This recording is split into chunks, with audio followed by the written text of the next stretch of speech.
저희가 레위기 19장 말씀을 계속 보고 있는데요. 지난주에 화목제에 대해서 봤잖아요. 화목제는 나중에 레위기 말씀을 통해서 또 보고요. 우리의 삶 가운데 하나님께서 주신 것들을 가지고 나누는 삶, 이거는 예수님도 참 많은 말씀을 하셨어요. 구제하는 것에 대해서.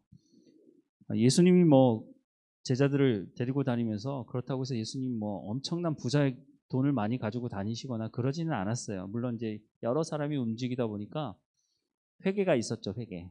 재정을 맡을 회계가 있어야 됐고, 왜냐하면 예수님도 먹고 사셔야 되니까. 그리고 성경에 보면 예수님을 도왔던 사람들이 등장하죠. 대부분은 여자분들이 예수님을 적극적으로 재정적으로나 여러 부분들을 가지고 도왔다는 것을 성경은 말씀해 주고 있고요.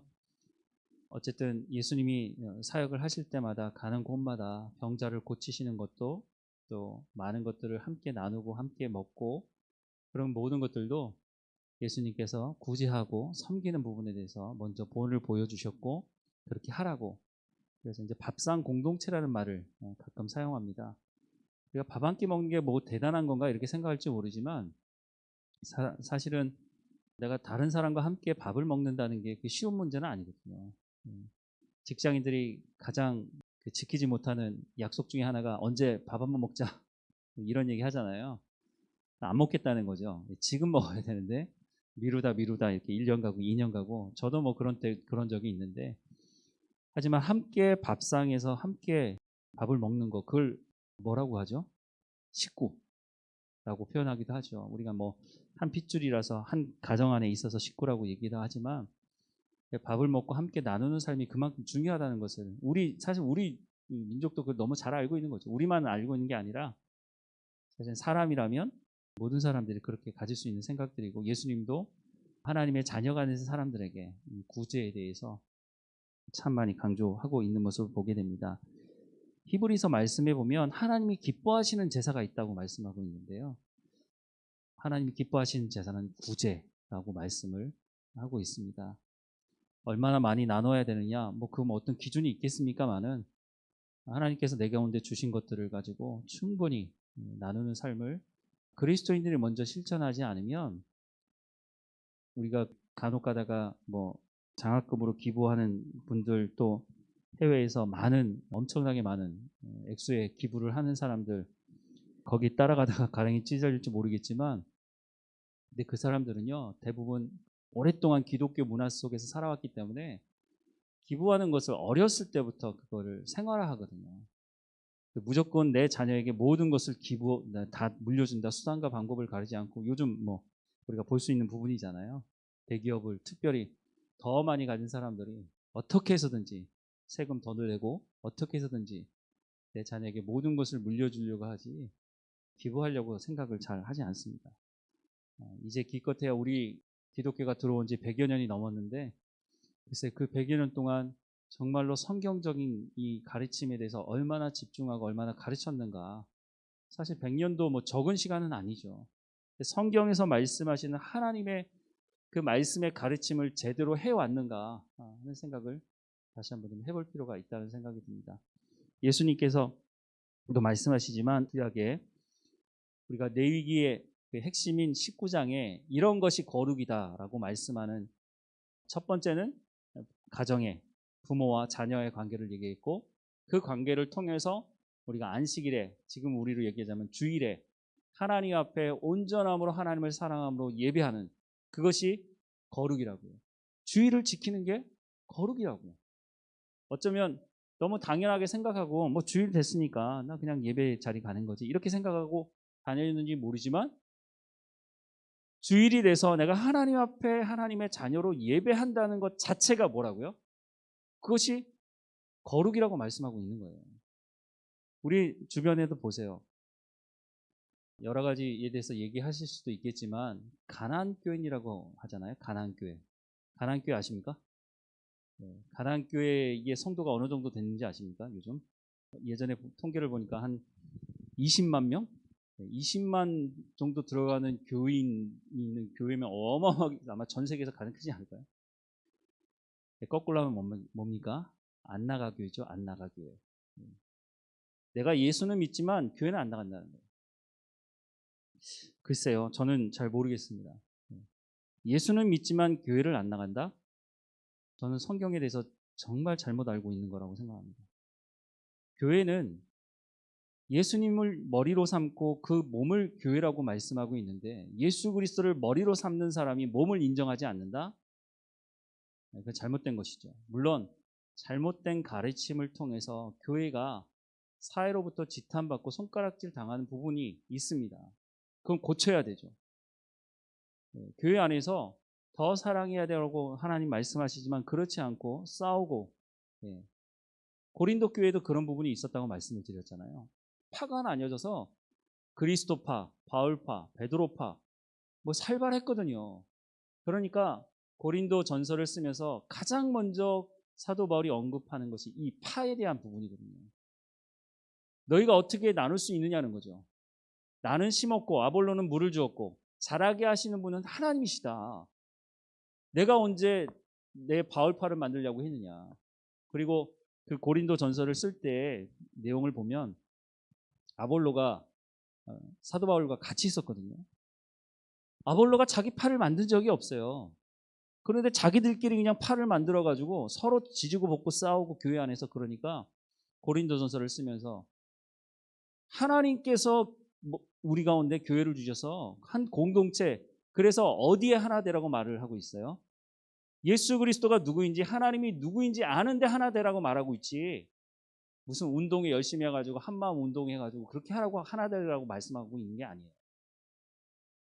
교회 공동체는 머리 대신 예수 그리스도가 누구인지 아는 일에 하나가 되라고 말씀하고 있어요. 그 말은 무슨 말이에요? 하나님의 말씀에 순종하는 삶을 살아가는 공동체, 거기에 하나 되라고 말하고 있지. 교회마다 보면 어떤 분들은 헌금을 많이 하는 분들 밑에 자기 똘마니 만드는 것도 아닌데 그렇게 사람들 몰고 다니는 사람들이 있어요. 결국은 나중에 교회를 나가게 돼요. 예수 그리스도를 내 가운데 영접해서 내가 하나님을 믿고 거룩한 삶을 살아가기 위해 교회 오는 거지, 무슨 교회 와서 개모임 할 일이 있습니까? 이런 부분에 대해서 잘못 가르쳐졌고 잘못 배워왔고 그게 맞다고 생각하는지 모르지만, 그러니까 성경으로 돌아가라는 거예요. 하나님이 뭐라고 말씀하시는지가 가장 중요한 거지, 교회 오래 다닌 사람 아니면 교회에서 어떤 지위에 있는 사람 누가 얘기하는 게 중요한 게 아닌데 거기 가서 왜 줄을 서요? 우리가 하나님을 믿는 사람들이고 하나님 앞에 줄을 서야 되는 사람인데 교회 안에서 팔을 만드는 건 이거는 나중에 정말로 하나님 앞에 심판받을 일입니다. 그러니 고린도 교회에 그렇게 강력하게 사도 바울이 그거에 대한 책망을 하고 있죠. 어쨌든 가나안교회 말씀드리다가 그리 갔는데요. 정말로 예수 그리스도를 영접한 사람이라면 예배의 자리에서 떠날 수 없어요. 그건 거짓말하는 거예요. 제가 보면 예배의 자리에 떠나가 있으면서 나 신앙생활을 잘하고 내가 예수 믿는다? 성경 어디에 그런 말씀을 하고 있습니까? 우리가 구원받는 모든 조건은 성경의 말씀에 있지, 내 생각이 이러니까 내가 이렇게 하는 것이 구원받는 조건이라고 누가 성경에서 그렇게 말씀하고 있어요? 하나님의 말씀에 순종하는 사람이 구원 가운데 이르고 영원한 하나님의 나라에 가는 것이지, 내가 경험해 보니까 이런 것이 맞다고 주장하고 내가 경험해 보니까 이렇게 맞다? 그것이 우리를 구원해 주는 건 아닙니다. 그런데 오랫동안 교회를 다니면서 그런 경험들이 쌓이면서 하나님의 말씀을 무시하는 일들이 벌어지게 되는 모습을 봐요. 이미 예수님이 오셨을 때도 그런 일이 있었잖아요. 어떤 사람들이요? 서기관들, 바리새인들. 이 사람들이 뭘 주장해요? 제자들이 이삭을 까먹었어요. 배고프니까 지나가다가 이삭이 있어서 까먹었는데 그거는 일을 한 거예요. 안식일에는 일을 하지 말라고 하나님 말씀하셨는데 그거를 더 잘 지키기 위해서 이 사람들이 세부 사항들을 만들었어요. 장로의 유전이라고 하는 거. 단적인 예로 이런 게 있습니다. 안식일에는 몇 킬로 이상 가면 안 된다, 이런 규정을 자기들이 만들었어요. 성경에는 그런 게 없거든요. 근데 안식일을 더 잘 지키고 싶은 마음은 알겠는데 그게 나중에는 이스라엘 백성들의 다리를 붙잡는 족쇄가 되거든요. 안식일에는 4km 이상 가면 안 된다. 그런데 우리가 살다 보면 급한 일이 있을 수 있잖아요. 근데 4km 이상을 가게 되면 율법을 범하는 게 되는 거예요. 그러니까 이 사람들이 어떤 편법을 쓰느냐. 4km까지 가요. 그리고 그 자리에서 앉았다 일어서서 또 4km를 가는 거예요. 그러면 이제 율법을 어긴 게 아니라는 거예요. 이런 식으로 자기들이 이 하나님의 말씀을 더 잘 지키려고 만들어 놓은 것이 자기들의 족쇄가 되는데 살다 보니까 그걸 어겨야 되는 때가 있는 거예요. 그러니까 편법을 쓰는 거죠. 한국 사람만 편법을 많이 쓰는 줄 알았더니 전 세계 사람들이 다 똑같은 것 같아요. 하나님의 말씀대로 살아가는 것이 거룩이라고 성경은 말씀해 주고 있어요. 그래서 우리 주변에 혹시 예배를 중단하고 있는 사람들에게는 설명해 줄 필요가 있습니다. 너 정말 예수 그리스도를 믿는 사람이 맞느냐? 예수 믿는 사람들에게 하나님께서 뭐라고 말씀하시느냐? 하나님은 예배하는 자를 찾으신다고 말씀하십니다. 예배하지 않으면서 내가 그리스도인이라고 말하는 것은 거짓말하는 거예요. 내가 하나님의 말씀에 순종하지 않으면서 나는 그리스도인이야. 나는 구원받을 거야. 누가 그걸 보장해 줄 수 있어요? 하나님의 말씀에 보장되어 있는 하나님의 말씀의 기준에 맞지 않으면 우리가 구원 가운데 어떻게 나아갈 수 있다고 자신할 수 있나요? 구원은 내가 결정하는 문제가 아니고요. 하나님께서 결정하시는 거예요. 아무리 뛰어난 목사도 구원을 자기가 마음대로 결정해 줄 수 없어요. 하나님의 결정권이거든요, 이거는. 아무리 내가 저 사람이 어떻게 저 구원 못 받겠는데 내가 그렇게 얘기한다 할지라도 하나님께서 너 무슨 말이야? 내가 저 사람을 구원할 거라고 말씀하시면 그걸로 끝나는 거예요. 근데 우리는 신앙생활하면서 잘못된 판단을 내릴 때가 많아요. 나한테 해를 끼쳤거나 나의 관계가 안 좋거나 이런 사람들을 향해서 저 사람 구원 못 받을 거야. 함부로 우리가 내뱉어야 되는 말은 아닌 것이죠. 어쨌든 안식일을 지키라. 나의 안식일을 지키라고 하는 말씀. 그것은 어찌 되었든지 간에 하나님 앞에 예배하는 자리를 떠나서 거룩하겠다고 하는 것 자체가 틀린 것입니다. 반드시 하나님 앞에 예배해야 합니다. 우리가 얼마나 열심히 있는 민족이냐면 새벽에 나오죠. 수요일 날 나오죠. 주일도 예배드리죠. 벌써 한 20년 가까이 됐는데요. 캐나다에 있을 때 저희가 사용했던 교회가 네덜란드 사람들 교회였거든요. 교회 가보면 정말 백발의 할아버지 할머니밖에 없어요. 근데 교회 건물은 있고 오래되니까 재산은 있는 거죠. 주차장도 엄청 넓은데 주일날 우리는 이제 오후 예배를 드려요. 그 사람들은 이제 오전에 예배를 드리고 그래서 오후 때 이제 빌려 쓰는 거죠. 계약을 해서 빌려 쓰는데 가보면 정말 할아버지 할머니밖에 없는데 그 교회 담임 목사님이 무슨 얘기를 하느냐면 야 우리도 100년 전에 새벽기도 했다. 무슨 말이에요? 지금은 안 한다는 거죠. 새벽기도 하는 데는요. 한국 사람들, 중국 사람들 교회 이런 교회들은 이제 새벽기도 하는데 거의 대부분의 백인 교회나 이런 교회들은요. 새벽기도 없어요. 물론 새벽기도를 하는 게 신앙생활이 좋은 거냐 이렇게 말할 수는 없지만 그만큼 우리 가운데 예배하려고 하는 열심이 있다는 거예요. 성경이 그렇게 말씀하고 있으니까. 그래서 더 힘써서 모여서 하나님 말씀을 듣고 예배하고 기도하고 하려고 하는 것이 있죠. 근데 우리의 모습도 앞으로 50년, 100년 뒤에 과연 새벽기도 뭐 그때까지 저도 살아있진 않겠지만 제 후손들도 그렇게 얘기하지 않을까 싶습니다. 야 우리 조상들도 100년 전에 새벽기도 했어. 참 안타까운 일인 것이죠. 어쨌든 하나님이 말씀하시는 거룩은 하나님 앞에 예배하는 자리에 나와 있어야 그것이 거룩할 수 있다는 겁니다. 내가 그렇게 보여줘야 되고 내 자녀에게 내가 전도해야 될 그 사람에게 하나님 앞에 온 마음을 다 해봐라. 그럼 신앙생활이라는 게 그런 거잖아요.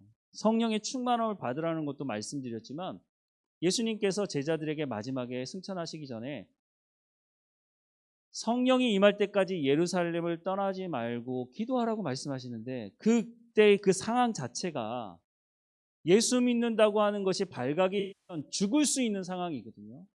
그러니 어떻게 기도해야 되겠어요? 생명을 걸고 기도하는 거예요.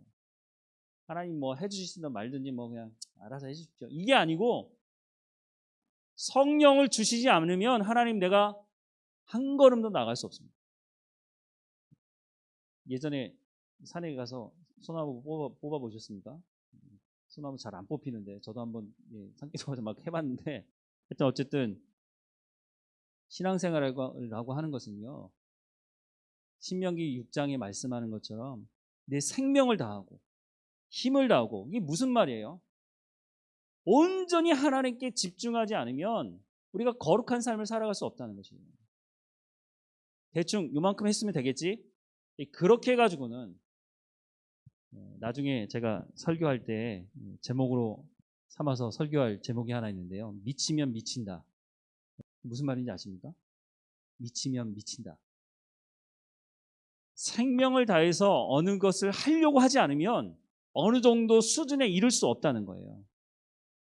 여러분들도 이미 경험해 보신 분들도 계시겠지만 많은 사람들이 어느 정도의 수준에 이르기 위해서는요, 그 사람들이 놀고 먹으면서 그 자리에 간 사람 아무도 없어요. 나 이거 안 되면 내 생명을 내놔도 돼 라고 하는, 정말로 거기에 온 마음과 힘과 나의 가지고 있는 모든 것을 거기 집중하지 않으면 거기 갈 수 없다는 거예요. 그런 사람들이 나중에 성공하게 되는 것이죠. 물론 모든 것을 다 성공할 수는 없지만 어쨌든 신앙생활 하는 데 있어서도 마찬가지라는 생각이 들어요. 하나님께 올인하는 거예요. 대충 요 정도 했으니까 그러면 내 신앙의 삶은요, 그 정도인 거예요. 그런데 정말 하나님께 말씀하신 대로 내가 그렇게 해보겠습니다. 하나님께서 거룩하라고 말씀하시는데 그럼 내 가정에서부터 내 자녀와 인격적인 관계를 하나님께서 그렇게 말씀하시니까 해보겠습니다, 하나님. 그러면 따라오는 게 뭐예요? 기도하게 되거든요. 내 힘과 내 능력으로 되지 않으니까. 하나님 말씀하셨는데 내가 이걸 하려고 하는데 잘 되지 않습니다. 하나님 내 가운데 힘과 능력을 주십시오. 성령의 충만함을 달라고 생명을 보고 기도하는 거죠. 우리가 주일마다 와서 예배 드리지만 하나님, 내가 이 주일에 하나님을 예배할 때 하나님 나를 만나 주십시오. 근데 우리가 언제 간절해지죠? 우리 가운데 고난이 닥치면 간절해져요. 하나님을 의지할 수밖에 없어요. 내가 해결할 수가 없으니까. 근데 일상의 삶에서 하나님의 말씀을 붙들고 살면 그렇게 살 수 있어요. 하나님 이렇게 말씀하셨잖아요. 하나님 이렇게 해달라고. 내가 그렇게 살아가겠다고. 하나님 나를 거룩한 가운데 불러주셨으니 내가 그렇게 살아가겠다고. 내가 예배할 때마다 하나님 내 가운데 말씀해 주십시오. 하나님 말씀을 내 마음에 새기고 내가 그렇게 살아가겠습니다. 그 올인하려고 하고 하나님께 온 마음을 들여서 기도하며 하나님께 살아가려고 하는 그 사람을 하나님께서 기뻐하지 않으실 수가 없는 거죠. 우리가 자녀들을 키워도 마찬가지잖아요. 물론 10손가락 깨물어서 안 아픈 손가락 어디 있습니까? 하지만 정말로 더 열심히 하려고 하는 자녀에게는요, 마음이 더 갈 수밖에 없는 거예요. 하나님도 마찬가지랍니다. 근데 그 중에서도 정말로 하나님께 온 마음을 다하고 하나님 말씀만 하십시오.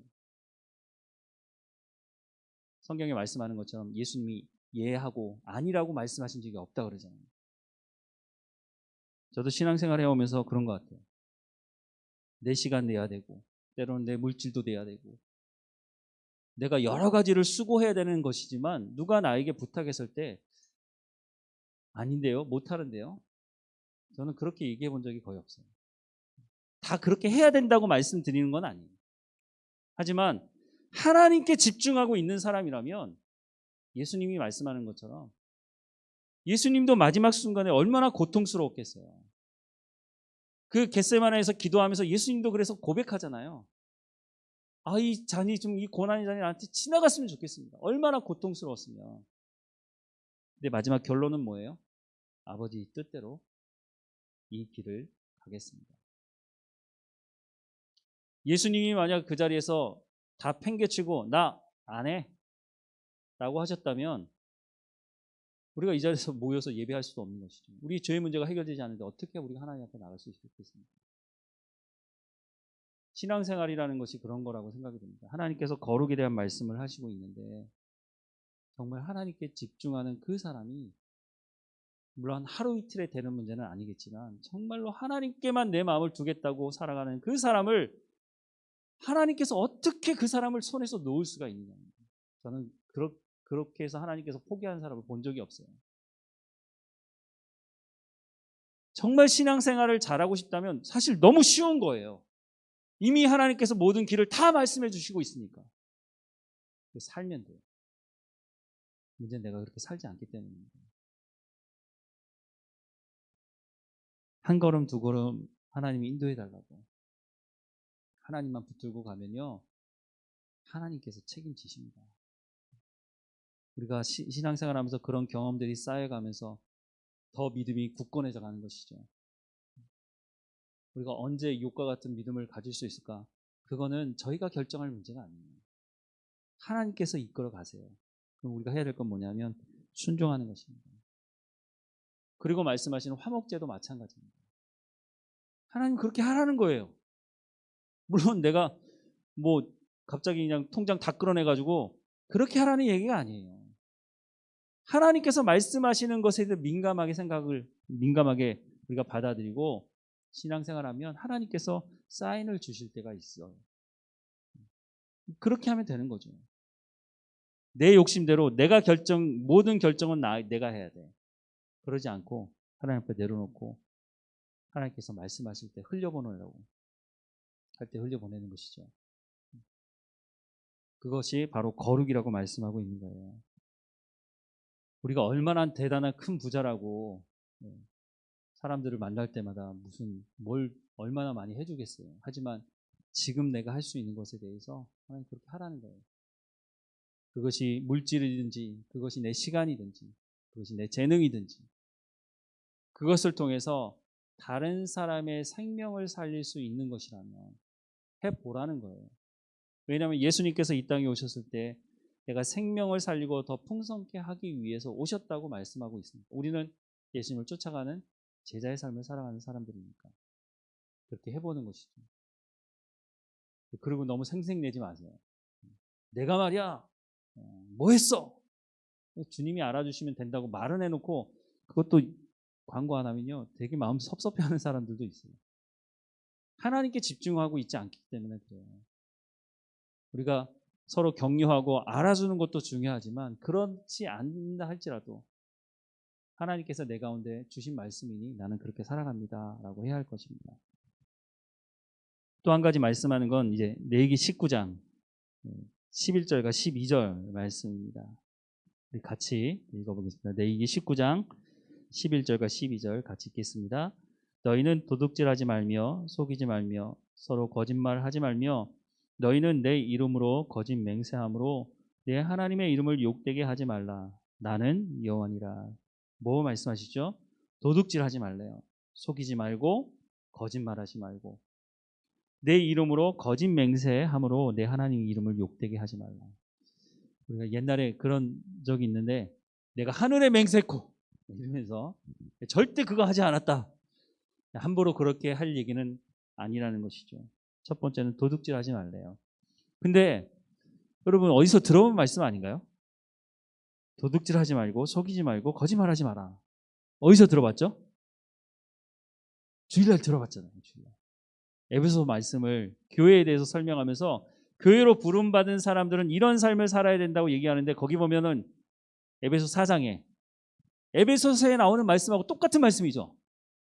도둑질하는 자는 도둑질을 하지 말고 뭐라고 말씀하세요? 네가 열심히 일해서 선한 일을 해라. 근데 그 선한 일은 뭐예요? 구제하는 것이다 라고 많은 말씀을 에베소서 4장에서 말씀을 하고 있어요. 그리고 거기에 보면요 정직하게 말하고 거짓말하지 말라는 말씀도 있어요. 구약에서 말씀하시는 거룩이나 신약에서 말씀하는 거룩이나 똑같은 거예요. 사실은 이 말씀을 인용해서 아마 그 사도 바울이 에베소서에 쓴 게 아닌가 하는 생각을 하는데요. 하나님이 거룩이 뭐냐라고 말씀하실 때 도둑질하지 않는 것이다. 하나님께서 말씀하시는 거룩은 뭐냐면 속이지 않는 거예요. 상대방을. 하나님이 말씀하시는 거룩은 거짓말하지 않는 것입니다. 우리가 살아가는 이 사회가 얼마나 거짓말이 팽배해 있습니까? 자기들의 어떤 이익과 이윤과 관련돼 있으면 이 속이고 거짓말하고 도둑질하는 것에 대해서 이 죄책감이 없어요. 자기가 이루고자 하는 일을 위해서 도둑질하고 속이고 거짓말해요. 하나님의 이름도 막 사용해요.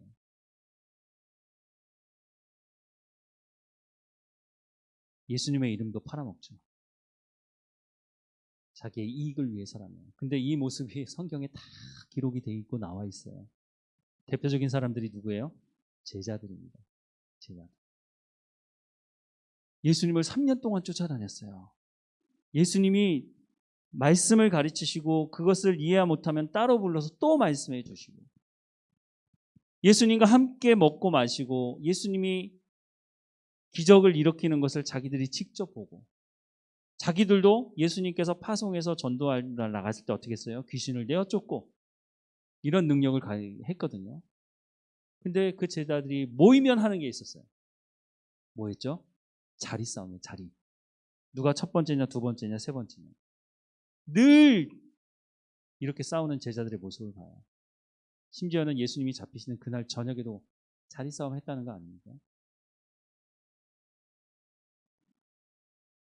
자신의 이익이 걸린다면 예수님 말씀이신 그분을 내 옆에 두고서도 그렇게 하는 것이 바로 우리라는 것을 우리가 인정할 필요가 있어요. 그래야 시작할 수 있어요. 하나님, 내가 이런 사람이에요. 그래서 하나님의 도우심 없이는 내가 살아갈 수 없어요.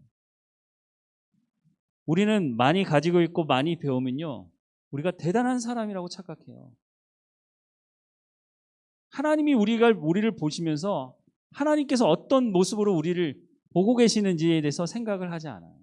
내가 이만큼 가지고 있으니까, 내가 이만큼 배웠으니까 목에 기부스한 것처럼 다니려고 해요. 하나님만큼 많이 가지신 분이 있어요? 하나님만큼 많이 아시는 분이 있어요?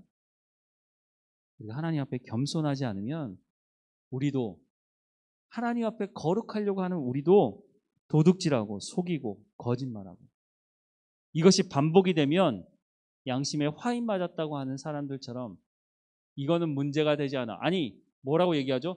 야, 저 사람 봐. 저 사람은 나보다 더 심하잖아. 나는 요 정도밖에 훔치지 않았는데 어우, 저 사람은 뭐 어마어마하게 훔쳤어. 그렇게 말하는 우리의 모습이 있지는 않는지. 하나님께서 우리 가운데 거룩이 뭐냐? 도둑질하지 않는 거다. 다른 사람을 속이지 않는 것이다. 거짓말하지 않는 것이다. 라고 말씀해 주고 있습니다. 여러분, 거룩이 어려우신가요? 이걸 안 하면 거룩한 거예요. 정직하게. 근데 정직하게 살아가면 손해볼 때가 많이 있는 것 같아요. 사람들이 뭐라 그래요? 바보라고 그러죠, 바보. 야, 그거는 그냥 눈 감고 넘어가면 되는 거야. 우리가 삶을 살아가는 현장에서 그리스도인들이 정직하기 때문에 손해보는 일들이 일어납니다. 왜냐하면 세상은 근본적으로 속이고 도둑질하고 다른 사람의 것들을 빼앗으려고 준비를 하고 있기 때문에. 그런데 우리는 하나님께서 우리를 불러주셔서 그런 세상 속에서 선한 삶을 살아가라고 하나님 말씀하고 있어요. 그리스도인으로 살아간다는 것이 참 갈등이 일어날 때가 있다고 생각이 듭니다. 그래서 어쩌면 더 실력을 잘 갖춰야 되는 게 아닌가 하는 생각도 해보게 되는데 더 한 걸음 나가서 하나님을 의지하고 하나님께서 우리를 인도하신다고 하는 것, 하나님께서 거룩하라고 말씀하셨다고 하는 것 잊지 않고 살아간다면 이 부분에 있어서도 도둑질하지 않고 속이지 않고 거짓말하지 않는 하나님께서 말씀하시는 거룩한 삶으로 나갈 수 있으리라고 생각을 합니다.